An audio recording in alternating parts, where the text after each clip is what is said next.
Greetings everyone, welcome back to my channel. I tried to make this video before, but I realized that I cannot use clips from TED Talks, so it is no longer able to be viewed on my channel. So instead, we're going to watch together this video by Morgue, talking about how love does not work.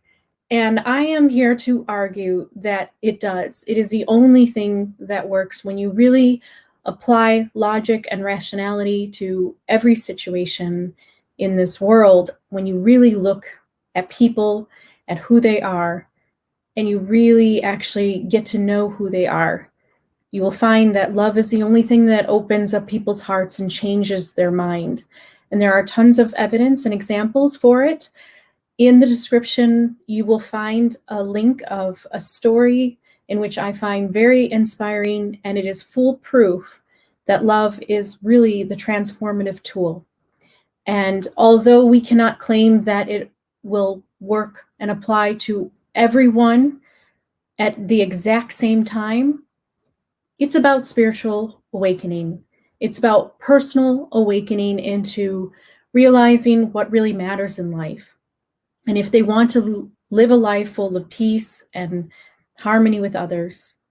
But Morgue, as you will see in this video, he likes to talk about love and lighters and how they don't have the real solutions and the tools for change. And there are many souls that have made it their mission, their purpose, their drive, have felt a calling to be an example of kindness and love on earth.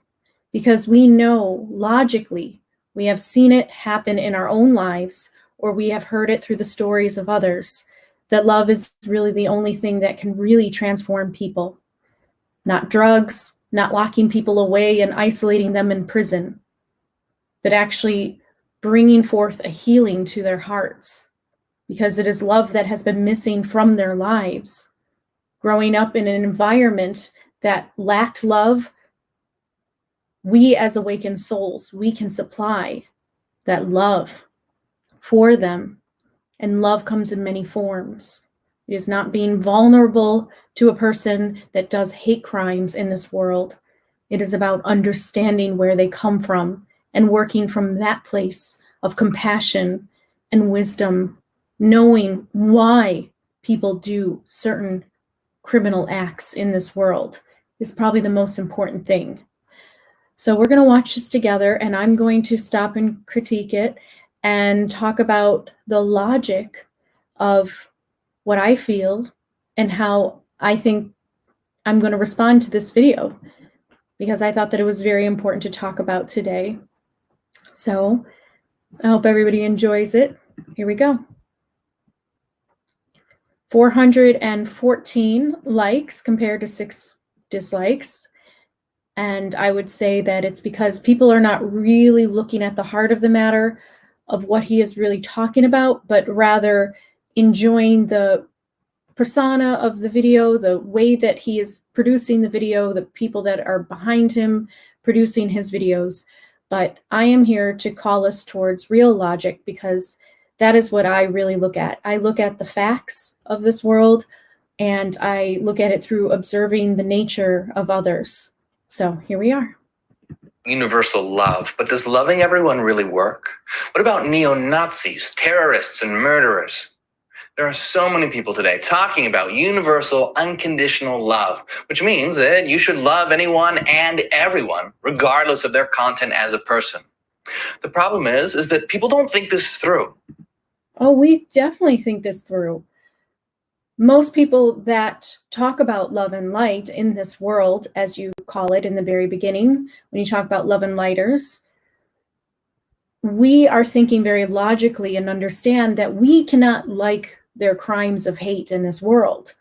But what we can do is we can show our understanding of where it comes from. So nobody in their right mind would actually love the act and support the act of crime in this world, but that we would understand why a person does those certain acts in the first place. That is the job of those that awaken to love in their hearts and go through their spiritual process and their awakening. They then have a multidimensional perspective and experience on life that is able to look at the core of people, to look at why they do certain things. And many people, when they apply a path of logic and reasoning and look at a person's life, they understand why they chose to do such a hateful, violent act. It is because they suffered in their life and they did not heal, or they were taught the wrong way and they didn't find a support system that taught them the right way, that brought morals into their world. But when everybody goes through their awakening, we know that they eventually get to the true path of peace. So that's really what we're talking about as love and lighters here. But we'll keep going. We're going to examine this critically right now and see exactly what happens when you love everyone no matter what.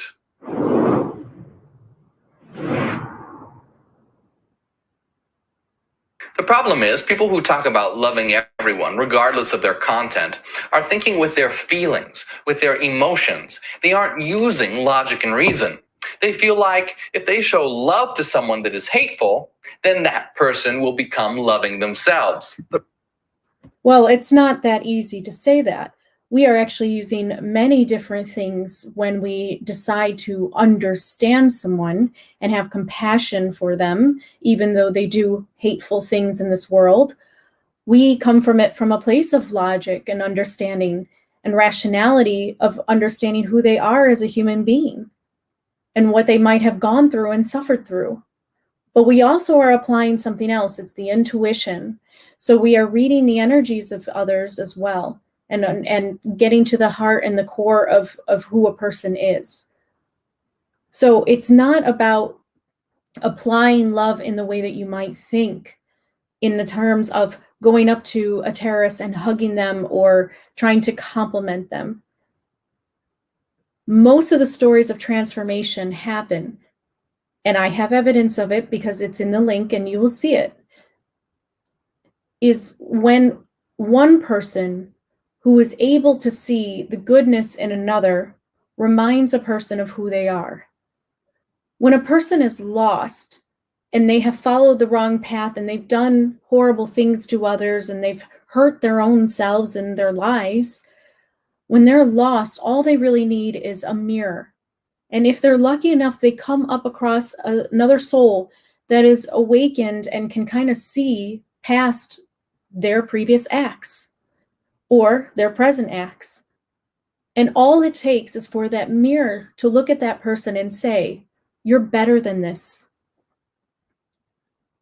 And when that seed is planted, that is when a person starts going through their process mentally and starts to ask themselves, am I better than this? Is there more to life than what I am doing right now? All they need is a seed of love planted in them. And I call it a seed of love because it takes another person to be egoless at that moment in time and to be a mirror for another person who is lost and to show them the way. I'll keep going. But really, that's crazy. It does not matter how much love you show to a Nazi or a terrorist. After you're done hugging them, they're still going to cut your head off.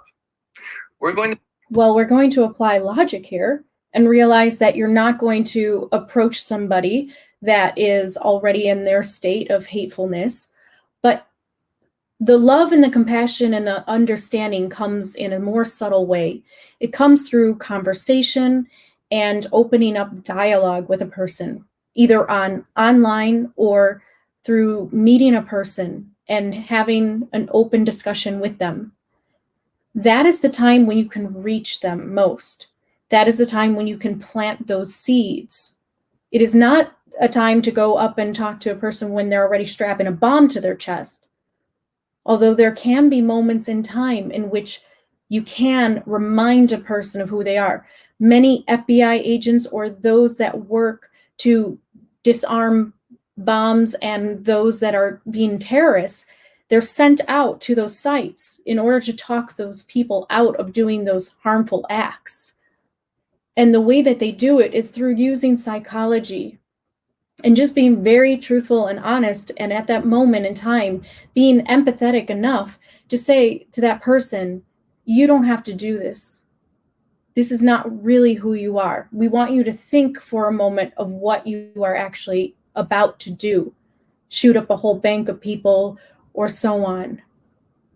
It takes sometimes another person to remind another person of who they really are. And that's when you reach out to a person.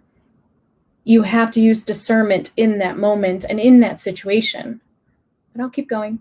I'm going to do a thought experiment to show what happens in situations like this. Now, we're going to be extreme in our examples to emphasize and make clear an important point. So let's talk about 3 different groups.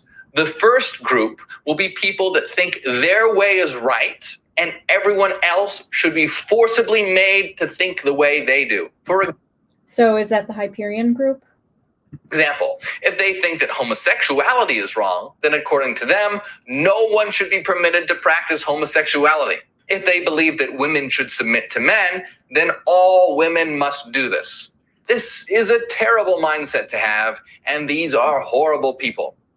Now, for ease of communication, I would refrain from calling them horrible people. I would call them lost, hurt, and ignorant people. And that is really the truth of the nature. It is not that they are horrible in their nature themselves.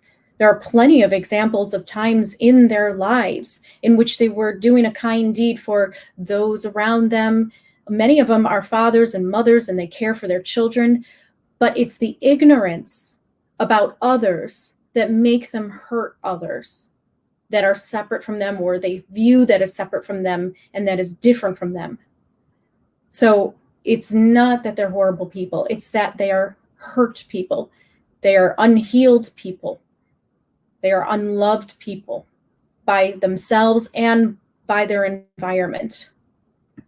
Let's call these first types of people barbarians. Now, the second group of people think that everyone should live and love together in harmony. And this is fine, but they practice universal love and they accept everyone no matter what. They don't understand. Well, of course, you can accept everyone for being part of this collective, but you don't ever have to accept their acts. So let's get really serious here and define that. I'll keep going. We'll see. And how hateful the barbaric group is. And we'll call these types of people love and lighters. The third type of people understand that everyone should live together in peace and harmony and love. However, they know that there are barbaric minds out there trying to dominate, oppress, and take away your rights. They understand the extreme danger of these barbaric minds and know that anyone who tries to irrationally oppress the freedom of the individual or the whole must be stopped. And so here is the thing. You may know, as Hyperians, or those who agree with you, you may know that there are barbaric minds that are out there that are not awakened, that do horrible things to others, and really stop the progressiveness of this world. But do you have the ability to look past the minds of those people that you call barbarians and see them as a hurt child, a lonely and lost teenager, or a frustrated and bitter adult? Do you have that ability to see past them for what you label them as barbarians? And labeling people as barbarians only makes them more angrier and fight back harder. But let's hear his solution here. Now, we'll call this third group of people the rationalists. Now imagine that there are 3 islands, 1 island for each group of person. The barbarians live on the first island, the love and lighters live on the second island, and the rationalists live on the third island. On the first island, inhabited by the barbarians, there's nothing but endless wars and bloodshed. You have Nazis and terrorists and hateful religious extremists. Everyone there is fighting each other for dominance and control, and each group thinks that they are right. The second island is inhabited by the love and lighters. They're getting along, living in peace, and everything's fine. They believe in complete and total tolerance, acceptance, and love no matter what. But then the barbarians from the first island arrive and ask to be let in. Since they believe in universal acceptance, they allow them to come in. The love and lighters are able to understand that everyone should live together in harmony, but they can't understand that the barbaric minds will never accept this. This is catastrophic. The barbaric... Why are you talking about people as if they're cartoon characters or one-dimensional figures? Here's the thing. We know that when we get really at the root of who people are, that everybody is very different and unique and individual. They have different stories to their lives. We cannot all put one people together and say they're just barbarians. This is not some story. This is about real life. Love and lighters have the capacity and the ability to go beyond those labels. So inviting people onto the island would have to come through wisdom and discernment, whether that person has actually had a transformative change, that somehow they have shown that they have really opened up their mind and are ready for peace, are ready to turn their life around. It's silly to say that love and lighters would just allow anyone to come in and to bring their states of consciousness that they're at currently in to destroy the peace and the harmony of the love and lighters island. So that logic is just really not there as far as looking at people for who they really are and getting really serious. Minds will now dominate and enslave all of the minds on the second island.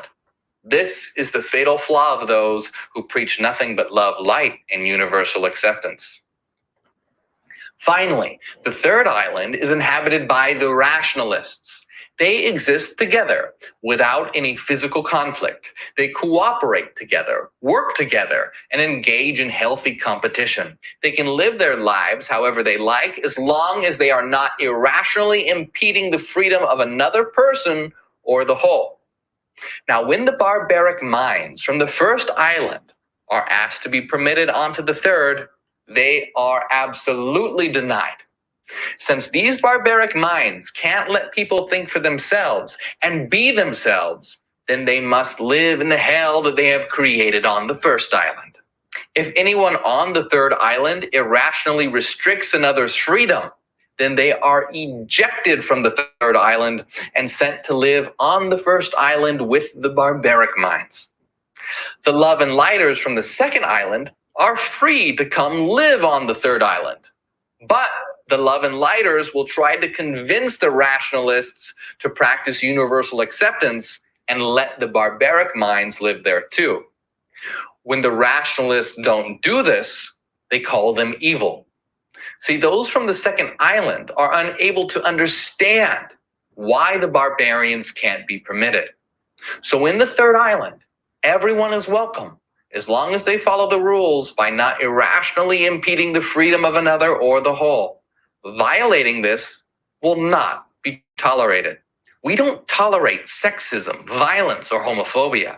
We don't tolerate Nazis, terrorists, and hateful religions. They are intolerant, and we don't tolerate intolerance. Now, some people might say, isn't that hypocritical? Well, it is hypocritical, but at the same time, it's actually forgetting one of the biggest teachings that you have tried to teach others, and also something that I have talked about, is our interconnection and our unity to everyone, and that we are each other. We belong to each other. We cannot have a world of 3 different islands. Atlantis and Lemuria, you want to go into that mythology and that idea of the past, that is basically what this is about. Building islands that are separate from one another and it falling. if we want to change that timeline and actually really do something different this time, then we would not do things the same way. And you are suggesting that there's a part of humanity that somehow is not included in the collective, that they can't be changed or transformed by just a simple spiritual awakening within themselves or a seed planted in their mind to wake them up. Sometimes it takes them falling in love. Sometimes it takes another person to tell them, hey, I think you're a good person, but you're not acting like it. Sometimes it takes tough love. It takes a friend to walk away from their nonsense in that they're doing and say, I don't want to have anything to do with you until you straighten your act. This is the reality of life. This is how people actually change, and countless stories and actual testimonials exist about people leaving the neo-Nazis, the racism groups, the terrorist organizations and groups, and even hateful religions, or the way that they're being preached. People leave those environments because something awakens within them. That is what the Love and Lighters know and can read in people using their power of empathy and intuition. So I don't know what logic that you're using in trying to separate others, but it's a very caricature approach of human beings. Human beings have layers, and there's much more complexity to them than what you are describing. And I'll keep going, and we'll see what else you have to say. Doesn't that make us intolerant? This is what love and lighters often think, but that doesn't make any sense. You're not following it through rationally. The philosopher Karl Popper said, if we extend unlimited tolerance even to those who are intolerant, if we are not prepared to defend a tolerant society against the onslaught of the intolerant, then the tolerant will be destroyed and tolerance with them. We should therefore claim, in the name of tolerance, the right not to tolerate the intolerant. We should claim that any movement preaching intolerance places itself outside the law, and we should consider incitement to intolerance and persecution as criminal. In the same way, we should consider incitement to murder or to kidnapping or to the revival of the slave trade as criminal. What this means is that if you tolerate an ideology that is intolerant, then it will destroy those who are tolerant. Those that are tolerant have to defend themselves against the intolerant and any ideology that preaches intolerance. And this is where wisdom and discernment comes in. Self-defense is completely fine. I am a brown belt martial artist. I've taken martial arts. I know the act of defense and what it does for you in a moment when a person is unconsciously acting harmful towards you, and how you need to defend yourself and block yourself from the punches that are going to come. Yes, there always must be a preparation to defend yourself. But then you use moments of discernment to understand when there's a breaking within their exterior that shows that they're coming around, that they're awakening, that they're going through their process and they're needing help, that they're trying to get out of the environment that they were born into or that they grew up in. Those are the barbaric minds that we are trying to awaken, that you're talking about. It is those that we have an opportunity and a chance to inspire with companionship and understanding and friendship and all that. So that's the difference there. And you're not including the difference between self-defense and actual understanding and wisdom of where people are. Tolerance should not be allowed to exist. In other words, if you tolerate intolerance, tolerance itself will be destroyed. If you accept the unaccepting will destroy acceptance. Some people think that we are intolerant because we do not accept any ideology that perpetuates, promotes, or preaches intolerance. But really, those people that do tolerate these systems are the ones that are intolerant. They are intolerant by allowing an intolerant system to exist. They're just not smart enough. They don't have the foresight to understand the consequences of their actions. Or the Hyperians are not intelligent enough or full of wisdom enough to understand what the love and lighters are truly doing and how they actually see through to people and how they do use discernment to understand what to do in different situations. You're talking about completely two different things. To self-defend against an army of barbarians who have no consciousness shift in them versus to actually understand when people are coming around and there's a spiritual awakening and a consciousness shift happening within them. We can tell the difference because we use our sight and our ability to empathize and understand where people are coming from emotionally in that moment of hate and rage or anger that's blind, or of curiosity, seeking for something, seeking for a way out. We know the difference in both those situations. Can the Hyperians see that? Albert Einstein said, "The world will not be destroyed by those who do evil, but by those who watch them without doing anything." Don't allow intolerance to perpetuate. By doing so, you are aiding intolerance. You're letting it thrive and grow. Love is a unifying function, and hate is a separating function. You don't love something that is hateful. You don't apply a unifying function to a separating function because it will tear you. Well, here's the thing. With your rationality right there, love is a unifying force. I absolutely do believe that. So if someone is hateful towards you and you are loving towards them in a moment where you can be smart about it and not be in harm's way, then you have the power to actually unify with them because they see that you understand them, that you see that maybe they're not as bad as they like to pretend they are, or that has the circumstances in life has caused them to be. It is unifying when you come to a person that is hateful with your love. It is unifying. If you come across a person who is hateful and you are hateful towards them, all that happens is a battle of ego and separation. There is no unification happening in that moment of connection with another person.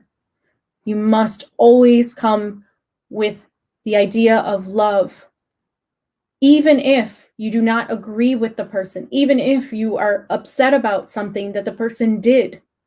You must, as a person who is truly awakened and understand who they are supposed to be in that moment, you are the unifier.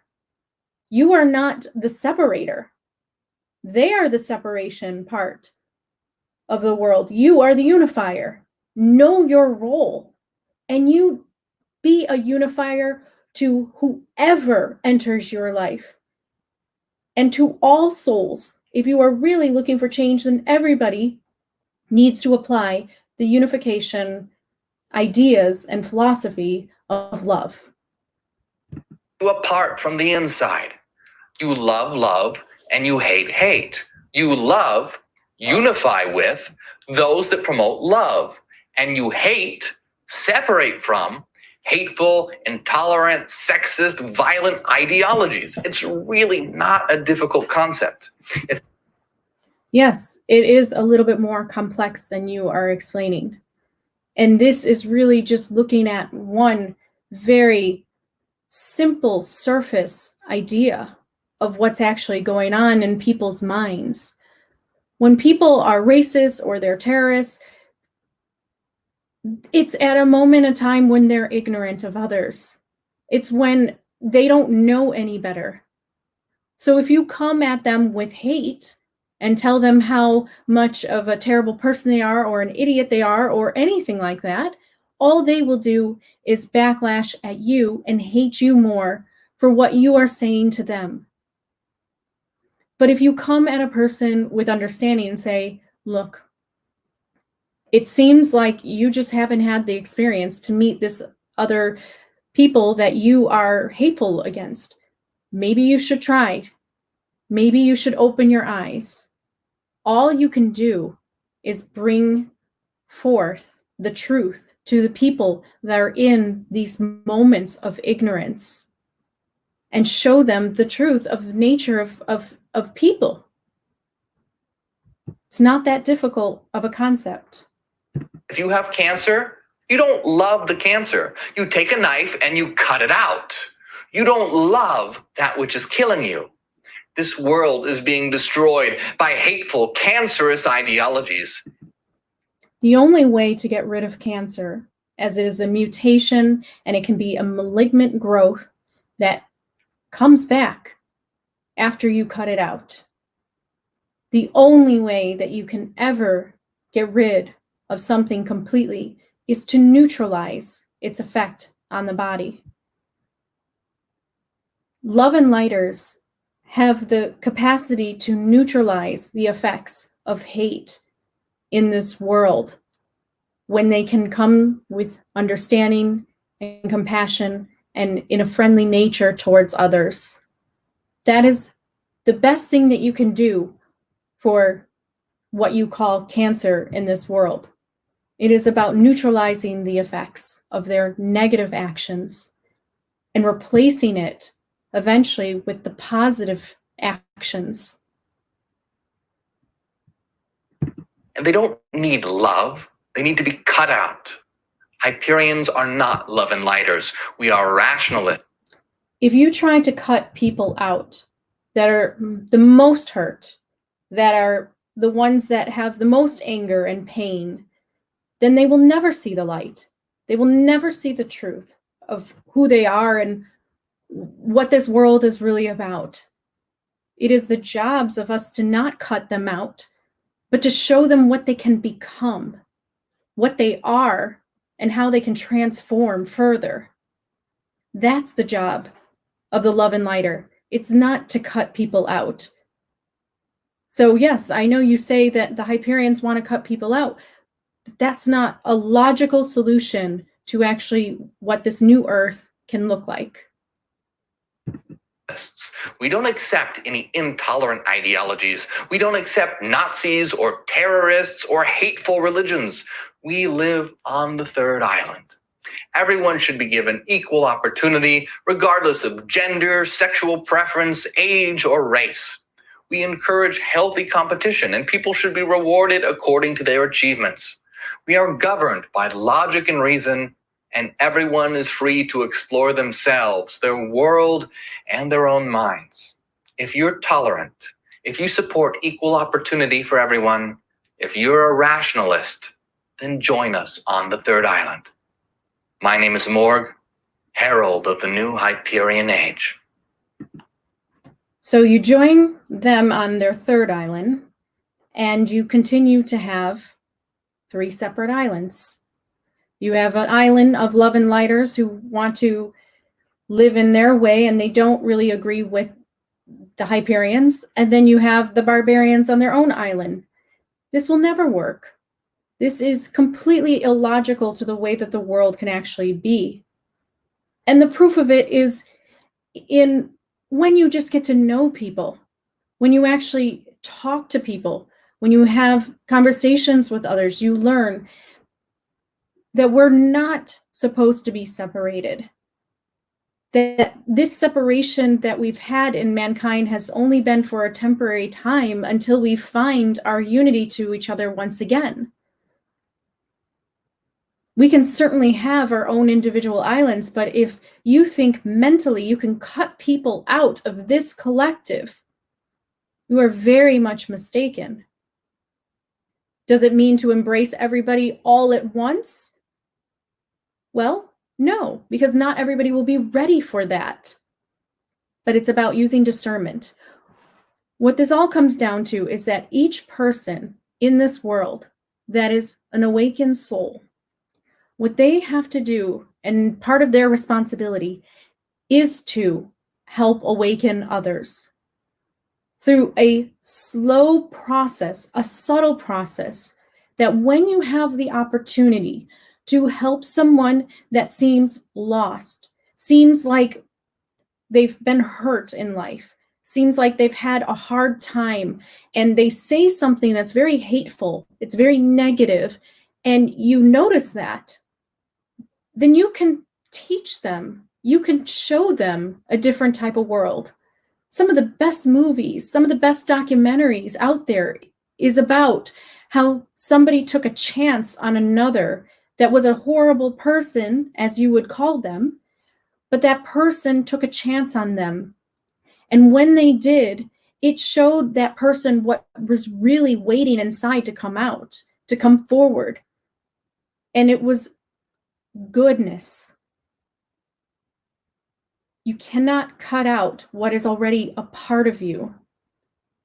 The Hyperians will learn that. And if you decide to go on with this as part of the New Age, then we will never progress.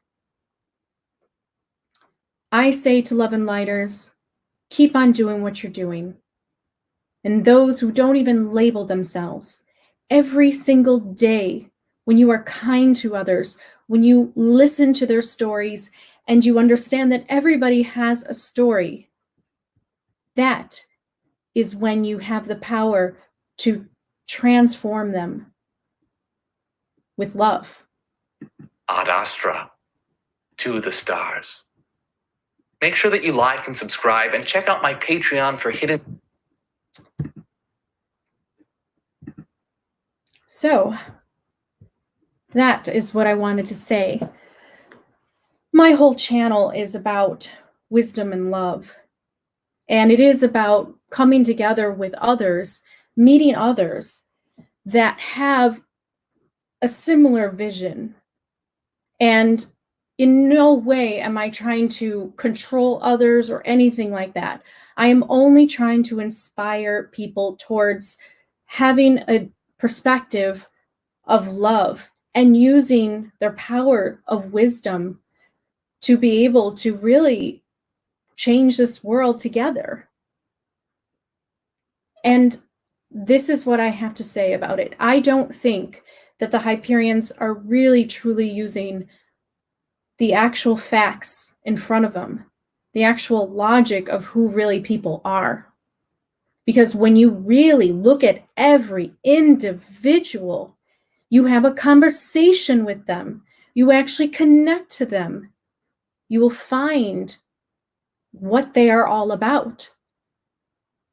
All it takes is a little bit of understanding. And like I said, there are tons of testimonials and life stories out there that show that all it took was a person to say, I met a person that saw something in me. We are mirrors for each other. All it takes is for that one person to come into another person's life and to use their power of love and friendship to make them see differently, to open their eyes, which once was blind with hatred and hate and racism in their heart. All it takes is just a moment of their awakening. That's what we're waiting for.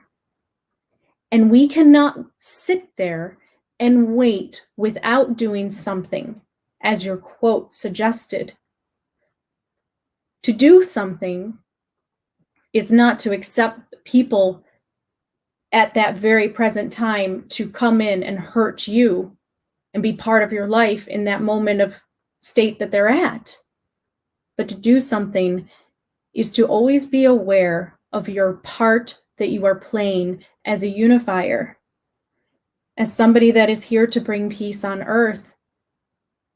If that is your role, if that is what you want to do, if you really seek for peace, then continue to be kind to others, to understand them, to look for the battle that they are not talking about, that they are fighting within. And when you do that, you have the power to transform their heart. And it will be a slow awakening, or it will be a fast one. That's all this world is waiting for. This world is waiting for the other souls that are still lost and feeling hopeless and are stuck in an environment and they can't see beyond it. Our world is waiting for them to awaken now. And that is our only way of doing it. We cannot force people awake. We cannot push them. We cannot dictate to them, and we certainly cannot control them and take away their rights and make them think a certain way. All we can do is be a friend and to be someone that understands them in that moment. Do we put people away that have done terrible things in this world in jail and isolate them from society? Of course, because we can't trust that they're going to do the right thing when they're out. But in that time when they are in jail, we can still work on their soul and help them remember who they are. That's the future. That's what we are building. And if they are not in jail yet, and if they have not done evil things, but they're talking about it, they're talking about shooting up someone, or they're talking about hurting others, then you can remind them that they are better than that choice, that they don't have to make that choice, that that choice stems from an unconscious reaction from their environment, from the way that they have grown up. And you don't have to say all that. All you have to say to them is that you're better than that. And if you listen to the TED Talks, you'll see. And if you watch the movie Skin that came out in 2018, you'll see that as well. All it takes is for one person who is awake to tell the other person that is asleep who they are. Because you have the ability, you have the perception now to look past the labels and to know who they are as part of you. That's what the awakening is about. Bringing all parts back into wholeness. Spiritually, mentally, emotionally, and one day, physically. So thank you all for joining. And please take a look at the links that I leave in the description below you and continue to believe that the love that you always put out and that you try to bring an effort to do and to show, it's working. It's always working. So touch those people in your life. Anybody that comes into your immediate circle is in your realm of responsibility of who you can help. If you are an awakened soul now, that's your job. It's all you have to do. Remember who you are and help remind others who they are too.